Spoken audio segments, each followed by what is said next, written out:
আসসালামু আলাইকুম। প্রিয় দর্শক, আপনারা সবাই নিশ্চয়ই এর মধ্যে জেনে গেছেন বেগম খালেদা জিয়া ইন্তেকাল করেছেন। ইন্না লিল্লাহি ওয়া ইন্না ইলাইহি রাজিউন। আজ ভোর ৬টায় এভার কেয়ার হাসপাতালে ওনার মৃত্যু হয়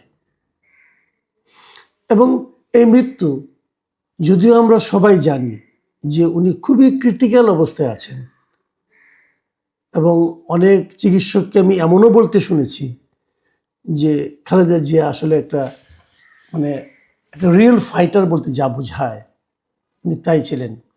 ওনার শরীরের একটা একটা করে অর্গান কোলাপস করছিল, কাজ করছিল না, তারপরে আমি এর মধ্যে একজন ডাক্তারের একটা ফেসবুকে একটা পোস্ট দেখলাম। উনি যুক্তরাষ্ট্রে দীর্ঘ 22 বছর ধরে এ ধরনের রোগীকে ট্রিটমেন্ট দেন এবং উনিও বলছিলেন যে কোনো কোনো ক্ষেত্রে মেডিকেল সায়েন্সকে পর্যন্ত উনি ব্যর্থ করে দিচ্ছিলেন। মেডিকেল সায়েন্সে এই ধরনের রোগীর বাঁচার কথা না, কিন্তু তারপরে উনি দীর্ঘদিন কিন্তু সেই ফাইটটা জারি রেখেছিলেন এবং এটা কিন্তু আরও কয়েক বছর আগে থেকেই চলছিল। মানুষের জীবনে কত রকম উত্থান পতন আসে, আমরা খালেদা জিয়ার জীবনের সম্ভবত তার সবগুলি দেখেছি। উনি একদম গৃহবধূ ছিলেন, একদম গৃহবধূ থেকে উনি প্রধানমন্ত্রী হয়েছেন। উনি রাজনীতিতে আসতে চাননি, কিন্তু সেই সময়টা আমার মনে আছে, আমি তখন ইউনিভার্সিটির স্টুডেন্ট ছিলাম। রাজপথে আমি খালেদা জিয়াকে খুব কাছে থেকে দেখেছি এবং উনি গৃহবধূর মতোই ছিলেন, সাধারণ মানুষের সঙ্গে মিশতেন এবং আমি দেখতাম যে অবস্থান ধর্মঘট হতো, উনি রাজপথে এই রোদের মধ্যে একটা পত্রিকা বিছিয়ে হতে বসে থাকতেন। আমার নিজে চোখে দেখা এগুলো। সেখান থেকে উনি প্রধানমন্ত্রী হয়েছেন এবং অনেক কিছু করেছেন। আমরা যদি ওনার জীবনটাকে একটু দেখি, আপনারা দেখবেন 1945 সালে ওনার জন্ম, 91 সালে উনি প্রধানমন্ত্রী হয়েছেন। এর আগে 81 সালে ওনার স্বামী মারা যাওয়ার পর উনি কিন্তু অনেকে হয় না যে মারা গেল তারপরে সবাই এনে ওনাকে বসিয়ে দিল, তা কিন্তু হয়নি। 81 সালে ওনার স্বামী মারা গিয়েছে, উনি দলের দায়িত্ব নিয়েছেন 84 সালে। এর মধ্যে বিচারপতি সাত্তার ছিলেন বিএনপির চেয়ারম্যান। উনি প্রথমে মেম্বার হয়েছেন, তারপরে ভাইস চেয়ারম্যান হয়েছেন, তারপরে উনি দলের দায়িত্ব নিয়েছেন, সেটা 1984 সালে। এবং তারপরে 6 বছর পর, 6 না 7 বছর পর নানা রকম টর্চারের মধ্যে উনি ছিলেন, কিন্তু গৃহবন্দী ছিলেন, অনেক কিছু ছিলেন। তারপরে একটা গণ আন্দোলনের মাধ্যমে এবং তারপর একটা গণতান্ত্রিক প্রক্রিয়া নির্বাচনের মাধ্যমে এদেশের এ পর্যন্ত যতগুলি নির্বাচন হয়েছে, আমার বিবেচনায় সবচেয়ে ভালো নির্বাচনটা হয়েছিল সেই 91 সালে, যে নির্বাচনে উনি নির্বাচিত হয়ে ওনার দল সহ উনি প্রধানমন্ত্রী হয়েছেন এবং ওনার ক্ষমতায় গিয়েছিলেন 91 সালে। 96 সালে অবশ্য ওনার একটা বিতর্কিত নির্বাচন ছিল, সেই নির্বাচনের মাধ্যমে উনি প্রধানমন্ত্রী হয়েছেন। অনেকে বলে যে উনি 3বারে প্রধানমন্ত্রী কিভাবে, তো তারা ভুলে যায় যে 96 সালে একটা ছোট এক নির্বাচন হয়েছিল, অল্প সময় ছিল সেটা স্থায়িত্ব, কিন্তু অল্প সময় থাকলেও এই অল্প সময় এটা একতরফা নির্বাচন ছিল। ওই নির্বাচনে আওয়ামী লীগ অংশ নেয়নি, কিন্তু সেটা একতরফা নির্বাচন হলেও সেই নির্বাচনের মাধ্যমে গঠিত যে সংসদ, তারাই কিন্তু তত্ত্বাবধায়ক সরকারের যে ব্যবস্থাটা সেটা সংবিধানে সংযুক্ত করেছিল, সংবিধান সংশোধনের মাধ্যমে। কাজে এটাকে আপনি যদি একদম উড়িয়ে দেন, তাহলে তো সেই তত্ত্বাবধায়ক সরকারের অন্তর্ভুক্তিটাই আপনার কিন্তু গুরুত্ব পায় না। এই গুরুত্বপূর্ণ কাজটা কিন্তু ওই সংসদের মাধ্যমে করেছিলেন। তারপর উনি 2001 সালে আবারও গণতান্ত্রিক প্রক্রিয়া নির্বাচিত হয়েছিলেন। এরকম একটা বর্ণাঢ্য ব্যক্তির জীবনে শেষের সময়টা খুব কষ্টে কেটেছে। যে দুটো মামলায় ওনাকে জেল দেওয়া হয়েছিল, সেগুলো নিয়ে আলোচনা যত কম করা যায়, আমার মনে হয় বিচার বিভাগের প্রতি ততটা সম্মান দেখানো যায়। এভাবে যে বিচার হতে পারে ভাবাই যায় না। একজন সাবেক প্রধানমন্ত্রীকে যে সমস্ত কারণে, যে সমস্ত লজিক দেখে জেল দেওয়া হয়েছিল নিম্ন আদালতে, এবং বিস্ময়কর হলো উচ্চ আদালতে যে সেটা বেড়ে গিয়েছিল সাজার মাত্রা। যাই হোক, সেগুলো অন্য হিসাব। তারপর উনি দীর্ঘদিন অসুস্থ ছিলেন, গৃহবন্দী ছিলেন। তো এই সমস্ত ঘটনা আমরা দেখেছি এবং আমি নিজে এখনো মনে করি, এবং তখন আমি বলেছিল, এগুলি যতটা না বিচার ছিল তার চেয়ে বহুগুণ বেশি ছিল ব্যক্তিগত রাজনৈতিক প্রতিহিংসা।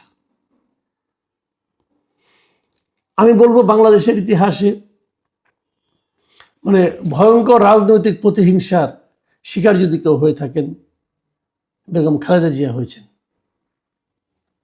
তারপরে ওনাকে কখনোই আপোষ করতে দেখিনি। 2024 নির্বাচনেও কিন্তু ওনারা আপোষ করেননি, অনেক আপোষের প্রস্তাব এসেছিল, করেননি।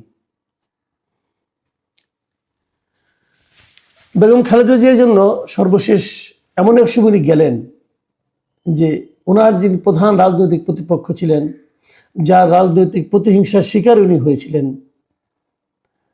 তার রাজনৈতিক এবং শাসনতান্ত্রিক পতন কিন্তু বেগম খালেদা জিয়া দেখে গিয়েছেন। এটা হয়তো ওনার মনকে সান্ত্বনা দিয়েছে, শান্তি দিয়েছে কিনা আমি জানি না, কিন্তু উনি এটা দেখে গিয়েছেন। তারপর উনি সম্মানিত হয়ে গিয়েছেন। শেষ দিকে উনি অসুস্থ থাকলেও উনি কিন্তু একাধিক অনুষ্ঠানে, শেখ হাসিনা সরকারের পতনের পর একাধিক পাবলিক প্রোগ্রাম ওনাকে দেখা গেছে। যদিও বলা হয় যে শেষবার যখন উনি সশস্ত্র বাহিনী দিবসের অনুষ্ঠানে গেলেন, এই যাওয়াটাই নাকি ওনার রোগ বৃদ্ধির কারণ হিসেবে অনেকে চিহ্নিত করেন, যে যাওয়াটা তার উচিত হয়নি, কিন্তু উনি তবুও গিয়েছিলেন। যদ্য শুনি যে উনি নাকি নিজের আগ্রহে গিয়েছিলেন। অনেকের সঙ্গে দেখা হয়েছে, অনেককেই উনি দেখেছেন, এবং উনি মানে একজন সরকারের কোনো অংশ না হওয়া সত্ত্বেও উনি কিন্তু সেখানে সবচেয়ে সম্মানিত ব্যক্তি হিসেবেই উপস্থিত ছিলেন।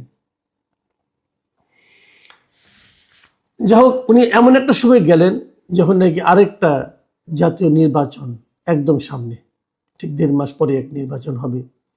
এবং আমার কাছে একটু মানে অস্বাভাবিক লেগেছিল যে এই নির্বাচনে ওনাকে তার দল একাধিক আসনে প্রার্থী করেছে, এবং মনোনয়নপত্র দাখিলের সময় নাকি ওনার টিপসই নিয়ে মনোনয়নপত্র দাখিল করা হয়েছে। আইসিইউতে থাকা একজন লোকের টিপসই নিয়ে মনোনয়নপত্র দাখিল করার কী প্রয়োজন ছিল এটা আমি জানি না, কিন্তু এটা নিয়ে আমি গতকালকে একটা কন্টেন্ট করেছি। আমি মনে করি এই রাজনীতিটুকু ওনাকে নিয়ে না করলেও হতো। আমি ওনার দলের সমালোচনাই করছি এই ব্যাপারে।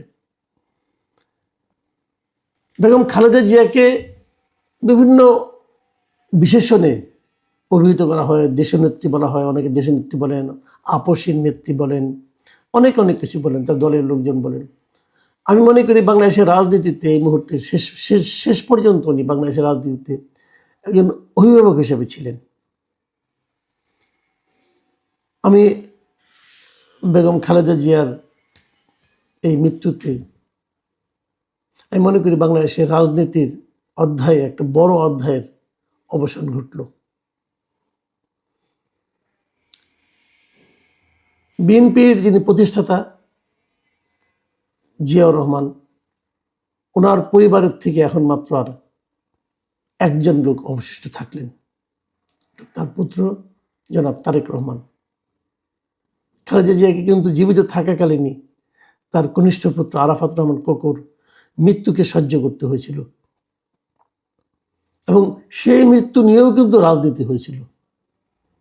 মানে একটা নারী, একজন মা, তার জীবনে কি পরিমাণ কষ্ট হতে পারে। তার সন্তান একদিকে, সন্তানের লাশ তার সামনে, তখন তাকে নিয়ে রাজনীতি হচ্ছে, বিতর্ক হচ্ছে, এটাও তাকে সহ্য করতে হয়েছিল। কিন্তু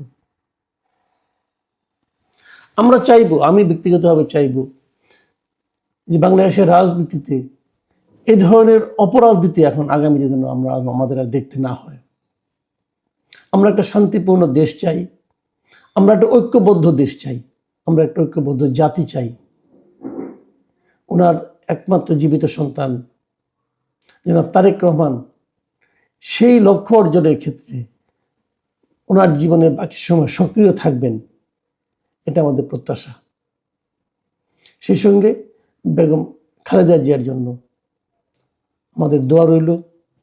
আল্লাহর কাছে ওনার আত্মার মাগফিরাত কামনা করছি, আল্লাহ ওনাকে বেহেশত নসিব করুন, এই প্রত্যাশা থাকলো। আপনারা সবাই বেগম খালেদা জিয়ার জন্য দোয়া করবেন, এটাও আমার প্রত্যাশা। প্রিয় দর্শক, আপনারা সবাই ভালো থাকবেন। আল্লাহ হাফিজ।